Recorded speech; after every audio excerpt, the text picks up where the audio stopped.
It's the case that's baffling Australia, and tonight, little Cleo Smith's parents are making an emotional plea to find their daughter. The 4-year-old vanished from an outback campsite in Western Australia 4 days ago, and now the search is nationwide as her family fears she was abducted. Today's case is too familiar in today's society. We have a 4-year-old girl who goes missing in plain sight. We hear it time and time again, yet the warning signs continue to go unseen.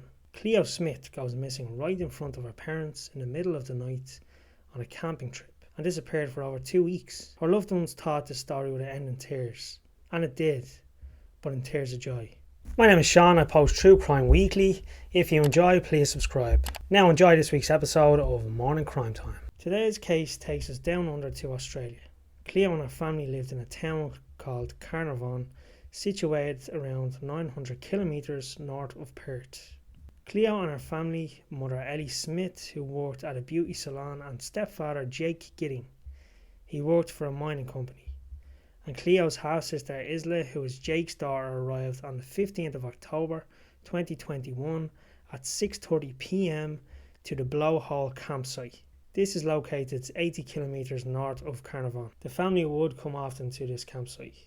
They love being close to the sea. The place looks amazing right at the edge of the sea. It has beautiful beaches and it is a popular place to camp and snorkel. Maybe even catch some waves. That's going to be the first and last stereotypical Australian quote I use, and I promise. G'day, mate.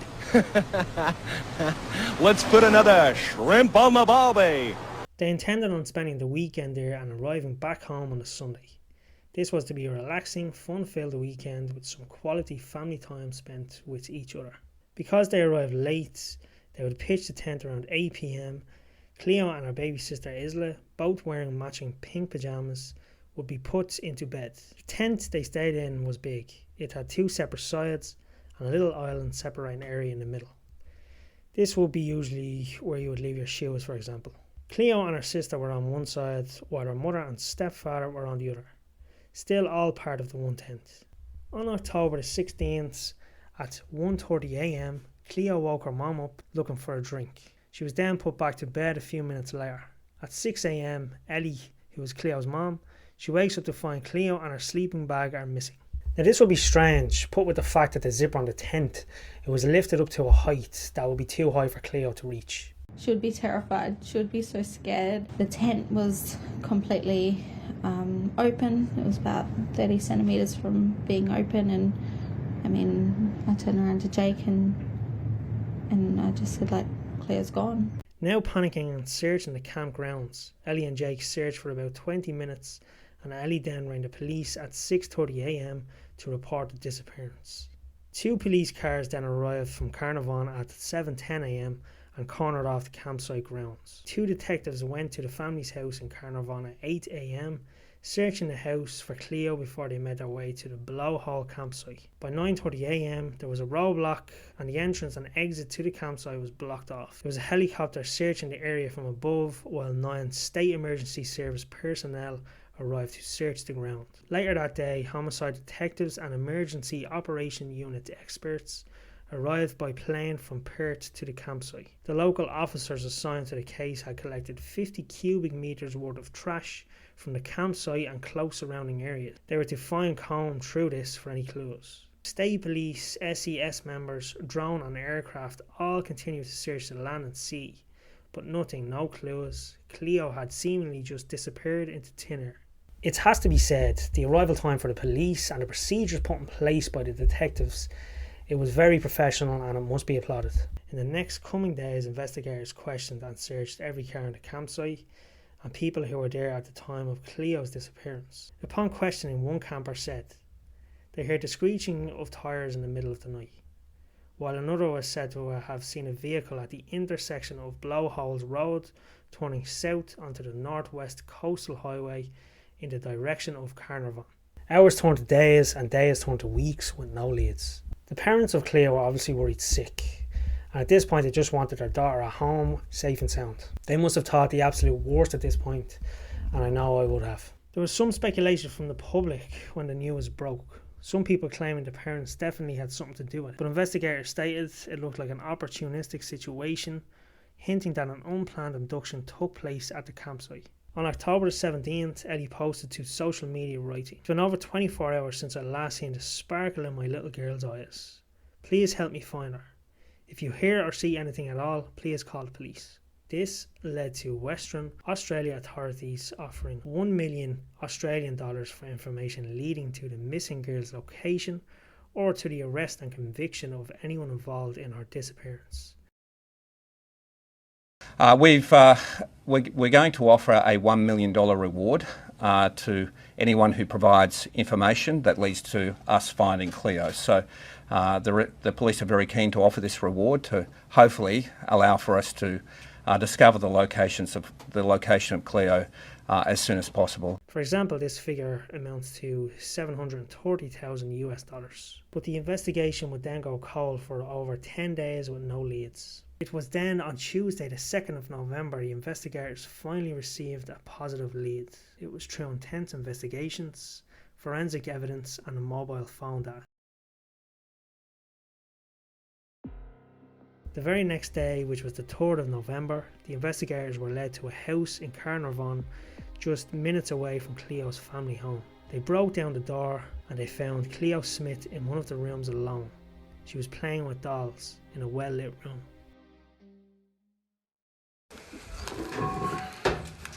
I got it. Hey, Bobby. Bring the camera in. Hey, come here. Come here. I got you, Bobby. What's your name? You're alright. What's your name? What's your name, sweetheart? My name is Cleo. Your name is You're alright, Cleo. Bobby. Hello, Cleo.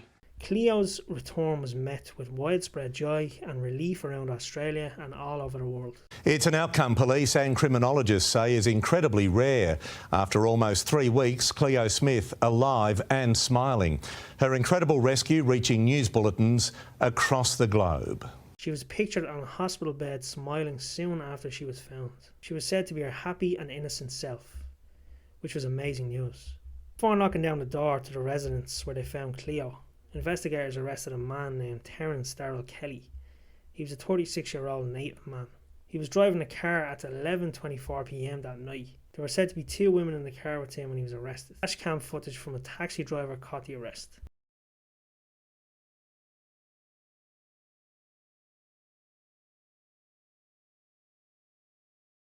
This dude was out here making bets on sport, while there was a 4-year-old girl back in his house left alone.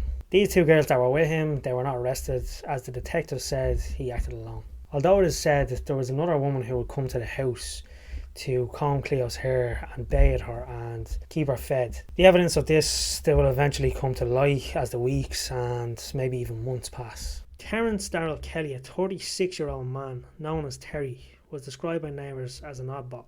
He was very quiet and kept to himself. At the age of 2, he was removed from his mother's care.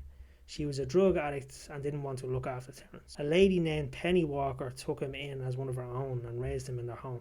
Miss Walker died in 2020, leaving Terence living alone in their Carnarvon house. Those who knew him claimed he had few friends and became isolated after the death of the woman who raised him. Terence had a strange fascination with dolls, mainly Bratz dolls. In his house he had a room dedicated to dolls, all still in their boxes, brand new. In July last year, he took to Facebook wearing a t-shirt featuring the toy brand Bratz. While holding a doll in each hand, he wrote, "Nothing beats chilling at home with Bratz dolls." He would go to his local toy shop and buy dolls by the carload. His neighbours would think they were gifts for someone as he had no kids. Yeah, they were gifts alright, to himself, for his fucking dollhouse. A number of fake social media accounts were created by Terence, cultivating an imaginary family where he faked to be a husband and a father to 5 kids.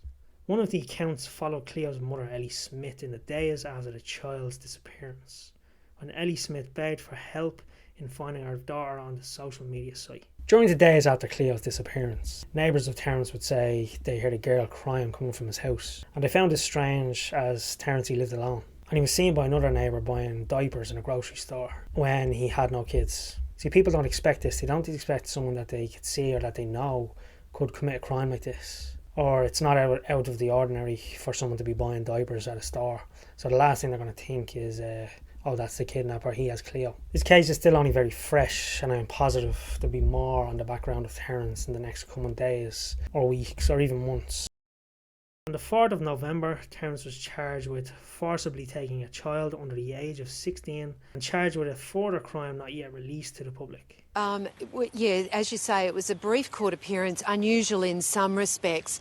He walked into the court barefoot, which is not necessarily unusual. Police often take things off the prisoners, laces and whatnot, and looked around. He slumped in his chair. The magistrate took some time to even confirm his name. He was saying, "Is this your name?" And there was no response. He asked a few times, and then finally Mr. Kelly acknowledged that was his name. He appeared agitated at different times during the appearance. Not long after he walked in, he looked at myself and a colleague and swore and said, "What are the media doing here?" And the magistrate explained to him that the media are allowed in court. It's an open court. So the charge was read to him. The charge is a long charge of forcibly enticing or taking a child away from their parents or guardians, and the magistrate said that is commonly known as child stealing, and he said he understood that charge. So no requirement on him to plead because it is such an early stage of the court process, and he also made no application for bail. But there are a few more outbursts during the court appearance. He looked up later, other journalists came in and he pointed over, he said, "What are you smiling at?" There were a few sort of outbursts like that. The next court date is set for the 5th of December. He was transferred to Casuarina Prison in Perth on the 5th of November, where he will await his court dates. When the media broke of the news, a 36-year-old man was arrested in relation to the disappearance of Cleo. A news media company by the name of 7 News broke the news also, but with the wrong man. They also leaked pictures from his Facebook, leading him to receive lots of threats. They apologised afterwards. They've got my photo up for the person who took the girl. Yeah. And I said, I thought she was lying, and I said to her, I started swearing at her, I said to her, "No, that's not me," and that.